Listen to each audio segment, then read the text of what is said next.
আমার অভিজ্ঞতা আমাকে তাই বলে। কিন্তু নীতি নির্ধারণের সিদ্ধান্ত যদি রাজনৈতিক পর্যায় থেকে না যায়, ব্যুরোক্রেটিক পর্যায় থেকে কখনো জনগণের পক্ষে বাজেট আসে না। কেন্দ্রে বসে, সংসদে বসে যে সিদ্ধান্ত রাজনীতিবিদগণ নেন, তার প্রতিটি পদক্ষেপ প্রান্তিক জনগোষ্ঠীর পেরিফেরিয়াল এরিয়াতে যে বিধবা মহিলা বসে আছে তাকেও এফেক্ট করে। কেরোসিনের মূল্য 1 টাকা কমলো কি কমলো না, সেটা ঢাকার ধনিক শ্রেণী বা মধ্যবিত্ত শ্রেণীকে হয়তো খুব বেশি আহত করবে না, কিন্তু যে প্রদীপের আলোয় সংসার চালায়, সন্ধ্যা হতে হতেই যে তার নাওয়া খাওয়া সব সমাপ্ত করে নিদ্রা যায়, আর একটু প্রদীপ জ্বালালে কেরোসিন বেশি লাগবে বলে তাকে আহত করে। সেই জন্য যে কোনো সিদ্ধান্ত বাজে রাজনৈতিকভাবে এমন ভাবে নিতে হয় যেন সকল জনগোষ্ঠীর কাছে সেটা গ্রহণযোগ্য হবে, কাউকে আহতও করবে না, কাউকে অতিরিক্ত বেনিফিটও দেবে না। তো সেই রকম একটি কল্যাণ বাজেট করার জন্য বরাদ্দ করার চেষ্টা করব। জিডিপির 5% বরাদ্দ করার জন্য আমাদের কমিটমেন্ট আছে। সেগুলো কোত্থেকে আসবে? অর্থনৈতিক শক্ত ভিত্তি থাকলেই তো আসবে।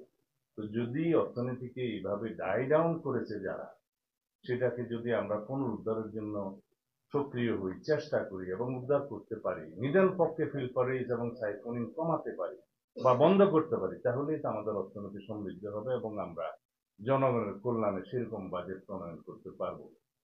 এগুলো এমনি আমি আপনাদের সামনে বলছি তা নয়, এগুলো তথ্যভিত্তিক।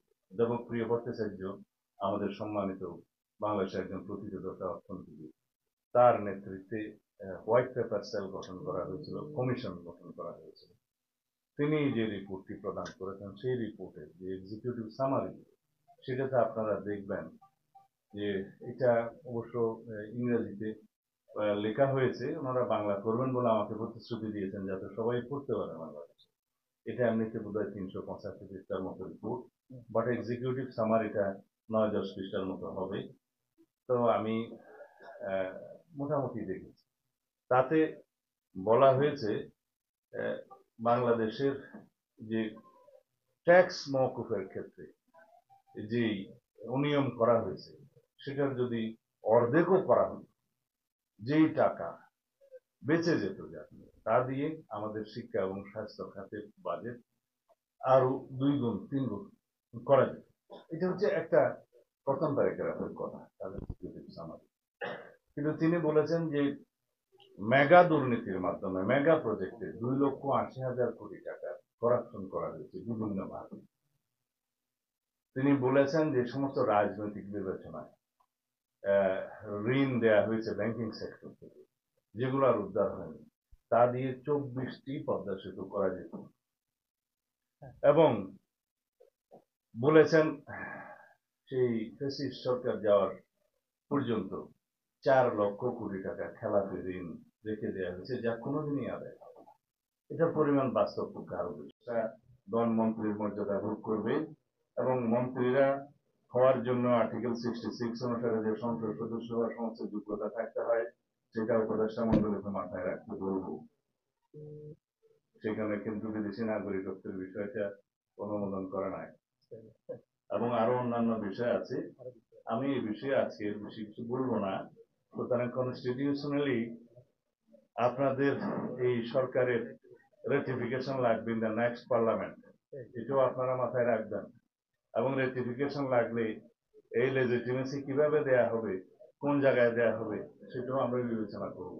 সুতরাং জনগণের পক্ষে, আপনারা গণতন্ত্রের পক্ষে এবং অতি দ্রুত আমরা যাতে ডেমোক্রেটিক ট্রান্সফরমেশনের দিকে যেতে পারি, সেরকম কার্যক্রম আপনারা নেবেন। এবং সেই হিসাবে লন্ডনের আলোচনার সূত্র ধরে যে সিদ্ধান্তটা হয়েছে, সেটা খুব শিগগির ইলেকশন কমিশনে যথাযথ প্রক্রিয়ায় কমিউনিকেট করবেন বলে আশা করি, যাতে ইলেকশন কমিশন জনগণের সামনে বলতে পারে যে তারা সরকারের কাছ থেকে একটা পরামর্শমূলক বা নির্দেশনামূলক মেসেজ পেয়েছে। আশা করি এর বেশি আজকে বলা ঠিক হবে না। আমি যেহেতু অনেক সময় হয়ে গিয়েছে, সেজন্য আর বেশি বক্তব্য দিতে চাই না। আপনাদের সকলকে আমার বক্তব্য শোনার জন্য কৃতজ্ঞতা প্রকাশ